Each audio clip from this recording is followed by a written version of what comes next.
warahmatullahi wabarakatuh. Perkenalkan, nama saya Windy Rahmawati Nenggolan. Pada kesempatan kali ini, saya akan menjelaskan tentang diabetes mellitus. Mungkin sebagian dari kita sudah sering mendengarkan penyakit diabetes mellitus, namun beberapa dari kita tidak mengerti apa penyakit diabetes tersebut. Padahal penyakit diabetes mellitus ini merupakan salah satu penyakit yang sangat mencengkam dan sangat berbahaya di kalangan masyarakat.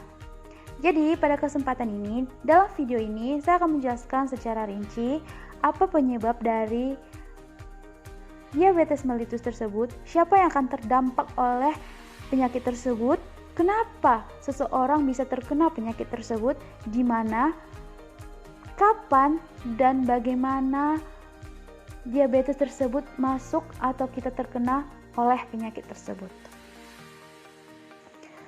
Menurut data International Diabetes Federation, di dunia mengalami peningkatan dari tahun 2011 sebesar 5,43%, tahun 2013 sebesar 5,43%, dan pada tahun 2015 menaik hingga 5,63%.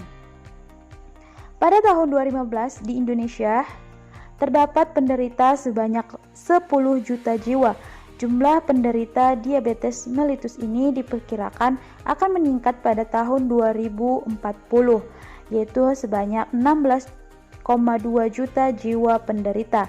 Dapat diartikan bahwa akan terjadi peningkatan penderita sebanyak 56,2% dari tahun 2015 sampai 2040. Indonesia juga merupakan negara ketiga yang jumlah orang dengan gangguan toleransi glukosa, yaitu pada umur 20 sampai 79 tahun pada tahun 2015, yaitu sebesar 29 juta jiwa orang.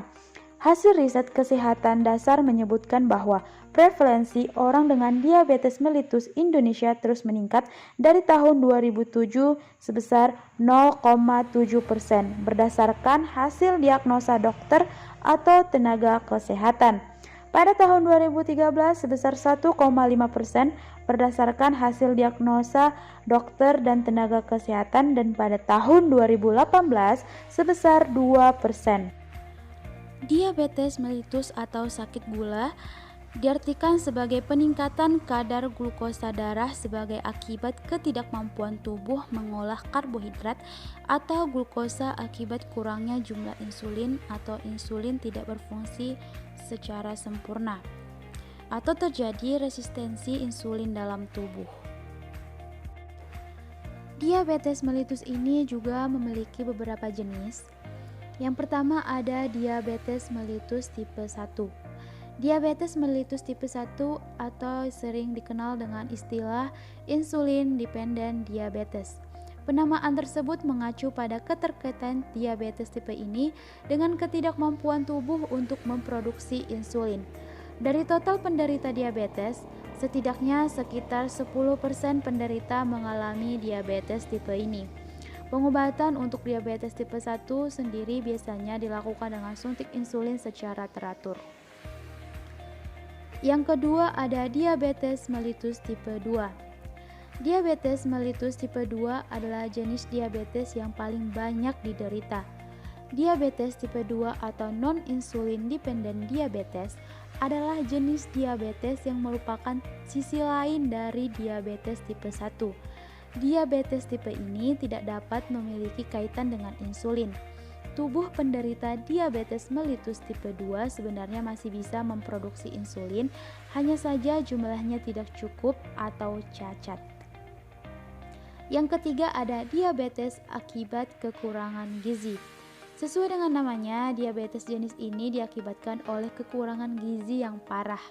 Meski menunjukkan kadar gula darah yang tinggi, beberapa komplikasi yang biasa ditemukan pada diabetes jenis lain tidak ditemukan di sini.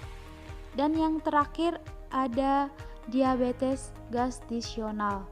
Berbeda dengan jenis diabetes mellitus sebelumnya, diabetes jenis ini memiliki kaitan erat dengan kehamilan. Dalam kondisi hamil, kadar gula darah ibu hamil akan melonjak. Inilah yang menyebabkan diabetes gestasional ini. Sekarang Kenapa seseorang itu dapat terkena oleh penyakit diabetes mellitus? Ada dua faktor risiko diabetes mellitus. Yang pertama ada faktor risiko yang dapat dikendalikan, dan yang kedua ada faktor risiko yang tidak dapat dikendalikan. Faktor risiko yang dapat dikendalikan ini adalah riwayat diabetes dalam keluarga, umur, dan jenis kelamin. Sedangkan faktor risiko yang tidak dapat dikendalikan diantaranya adalah kegemukan, tekanan darah tinggi, kadar kolesterol, toleransi glukosa terganggu, dan kurang gerak. Kemudian gejala diabetes dapat dikenal sejak dini, yaitu melalui 5P yang terdiri dari poliuria.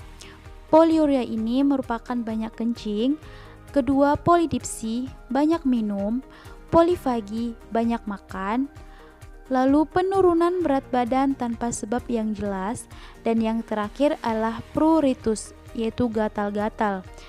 Gejala lain yang mungkin dapat dirasakan oleh pasien dapat berupa pandangan mata kabur, luka sulit sembuh, dan kesemutan.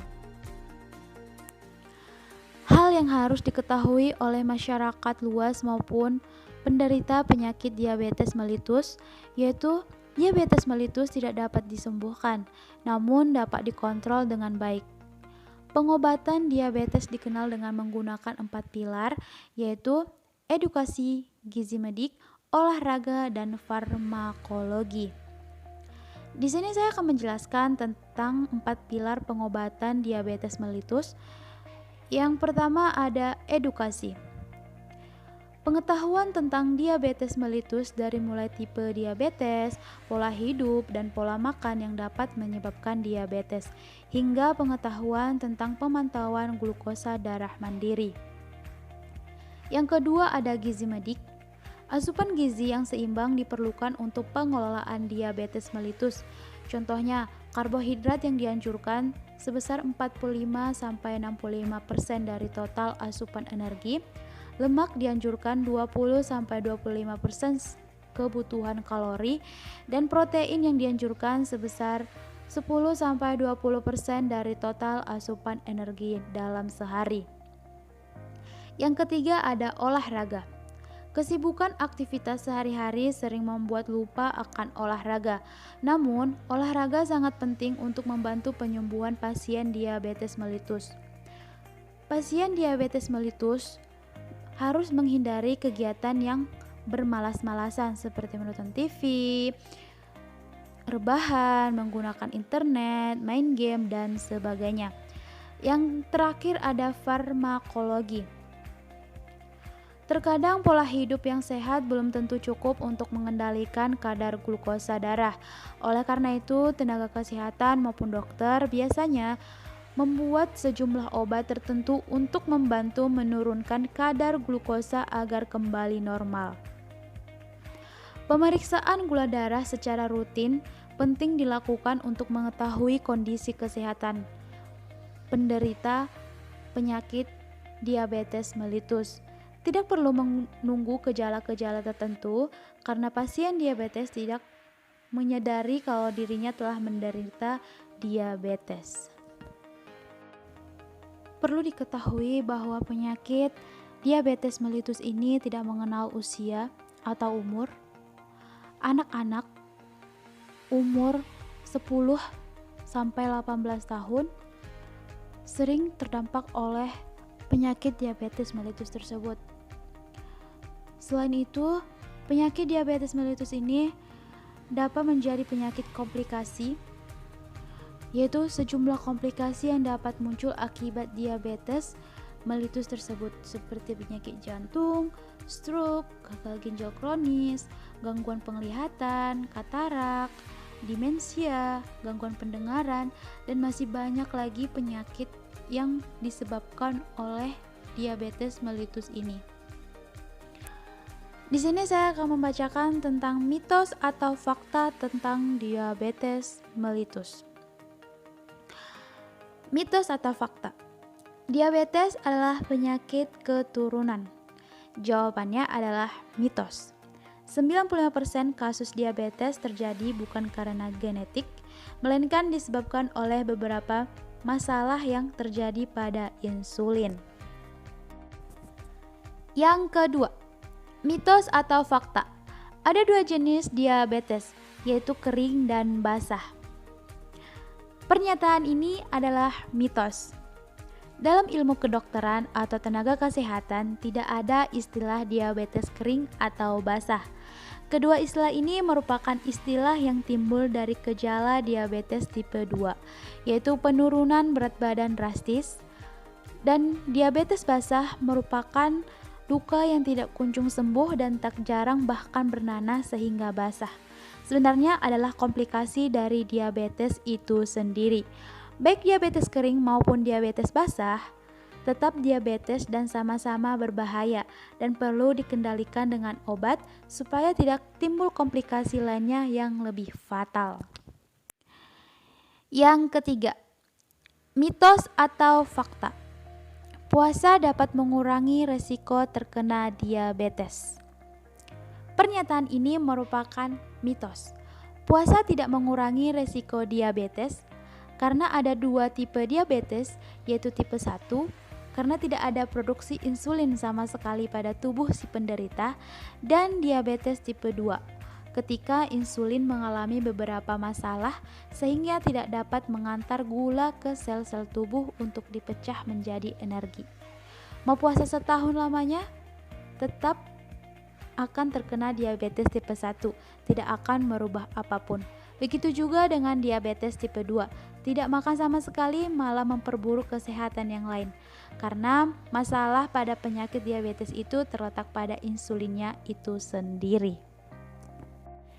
Yang terakhir atau yang keempat, mitos atau fakta. Rasa air kencing penderita diabetes manis atau sering disebut dengan kencing manis. Pernyataan tersebut merupakan pernyataan mitos. Pada zaman dahulu memang banyak orang mendeteksi penyakit diabetes dengan memperhatikan apa yang terjadi pada air kencing mereka. Logikanya karena kadar gula darah yang tinggi, lantas air kencing yang disekresikan ginjal pun akan terasa manis. Namun pernyataan tersebut merupakan mitos. Kencing atau seseorang yang terkena penyakit diabetes mellitus perlu melakukan tes laboratorium terlebih dahulu untuk mendeteksi kadar gula dalam air kencing. Agar terhindar dari kencing manis, beralihlah ke produk pemanis buatan yang rendah kalori. Dari penjelasan yang telah saya buat, dapat kita simpulkan bahwa penyakit diabetes mellitus ini merupakan salah satu penyakit yang sangat berbahaya. Maka dari itu, yuk sama-sama kita menjaga pola hidup sehat, rajin olahraga, memakan makanan yang bergizi dan sehat, menjaga berat badan ideal, dan rutin melakukan pengecekan gula darah setidaknya sekali dalam setahun untuk mengurangi penderita diabetes mellitus di Indonesia. Sekian video dari saya, mudah-mudahan informasi yang saya bagikan dapat bermanfaat untuk diri saya sendiri, keluarga saya sendiri, kepada penonton dan kepada masyarakat luas tentang diabetes mellitus. Saya tutup dengan salam. Assalamualaikum warahmatullahi wabarakatuh.